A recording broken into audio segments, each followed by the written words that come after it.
Hi, I'm Patience Pickner, AIFD, and I'd love to share with you some of my Victorian-themed wedding ideas. It's May and wedding season is in full swing, and as you know, a lot of brides want the Victorian look. Think big tarnished silver urns overflowing with beautiful blossoms. You can't do Victorian without tons of awesome blossoms, and that's where we come in. When I'm doing a Victorian-themed wedding, I always think of cascade bouquets. And brides really like the cascade look now. They want the tussy-mussies for the bridesmaids and the cascades for themselves. I always start with my bridal bouquet holder, doing the handle treatment first. I think that's much easier to do that first. Did a simple leaf applique here, wrapped some lace, and then wrapped some of the great Oasis wire around it. I love how the pearls feel in your hand. It's just kind of a comfort thing. So when I'm doing vintage, things that come to mind for me are the Victorian era flowers, such as beautiful garden roses. Isn't this glorious? Hydrangeas, calla lilies, lots of berries. Fruit was big then in their floral bouquets. Lots of lace, lots of pearls. Just really yummy and rich. So I started with these David Austin roses, and I think they're florgasmic. They are so beautiful, I just love them. And then the rest of the palette kind of chose itself. I wanted to do a lot of roses, and you know, color palettes for brides are really getting softer, aren't they? Tone on tone cream and white, soft peaches, blush pinks, that seems to be really popular now. And don't forget, lots of lace and lots of pearls. So when I'm doing a cascade, I always start with the focal point. And make sure that when you're doing the focal point, you're grouping a lot of really important flowers right in the center. Make sure they're at different heights, because we want lots of depth in our bouquet. And I don't typically green in my cascade bouquets. Usually by the time I'm done, they're pretty full, but you can always tuck in a few pieces of foliage later if you need to. So you can see we're putting in these roses at different heights, and it's just giving kind of a nice area for your eyes to rest in the design. Then the next thing you want to think of when you're doing cascade is the length, or the cascade part of it.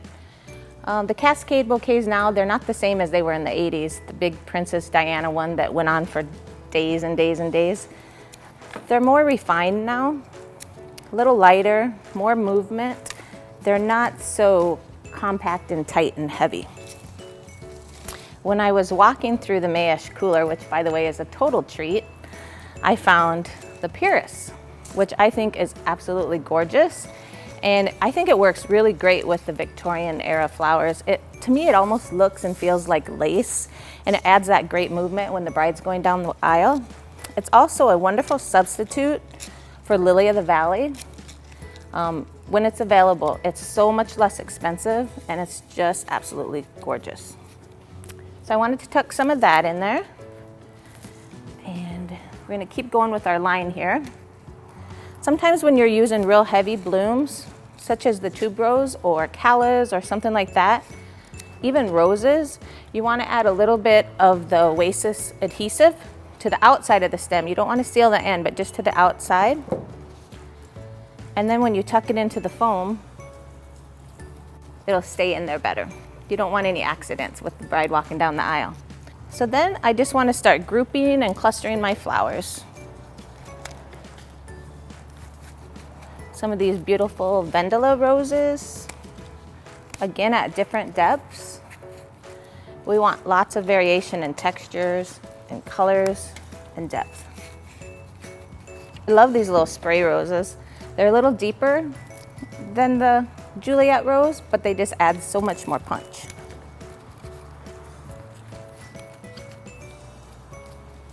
Let me finish this up for you really quick, and then I'll show you some great tips on how you can add that Victorian influence. So as you can see, when you're all finished, there really isn't much of need for greening in. The whole bouquet is pretty much covered with the beautiful blooms.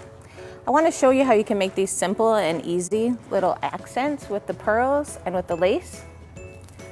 The first thing you do is take the Oasis mega beads and take like 5 or 6 pieces, and you just roll them in your hand. It's very precise. Not really. You just roll them until you have a big blob, and then you take about 8 or 10 of the little beads, and a piece of midelino, and you just fold it around there like that. And then you take the little beads and you attach the big beads to the midelino with that. And again, it's very precise, only not at all. You know, I don't know how to sew, so in my house, if you can't duct tape it, hot glue it, or staple it, and it's torn, you kind of got to throw it away. But I did learn this cool trick from one of my friends that does know how to sew, and I believe it's called ruching. It's pretty easy. You just use some pretty lace, and lace is a good ribbon to use this on because it doesn't wick water, so you don't have to worry about it ruining your design. So you just go back and forth in the lace, and what you'll end up with is something like this, which is just a pretty little poof of lace. Kind of looks like grandma's hanky, and you just tuck that into the design as well. A lot of my brides are bringing in parts of their mom's or grandmother's dress to incorporate into the bouquet, and that's a nice way to do that. Or on the handle treatment. One last thing I'd like to show you is, like we said before, the new cascade bouquets, they're lighter, there's more movement, and a great way to do that is to add a little garland at the end. I made these garlands this morning and they're holding up really well. I just took the little blossoms off the tuberoses, and it's very simple. You just take the Oasis beaded wire and wrap it around each one. And you want to start with the smallest size and move up to the largest. These are really pretty on the flower girl baskets as well. So when you get done, what you end up with is something like this. And it's just a beautiful, delicate little piece that you can add into your design for more movement.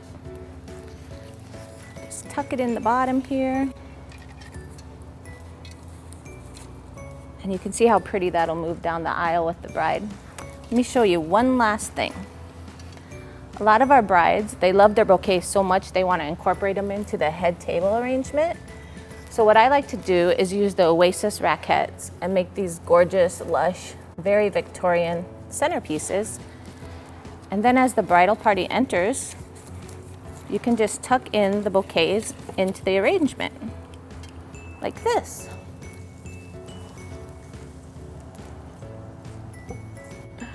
I hope you've enjoyed my take on the Victorian wedding.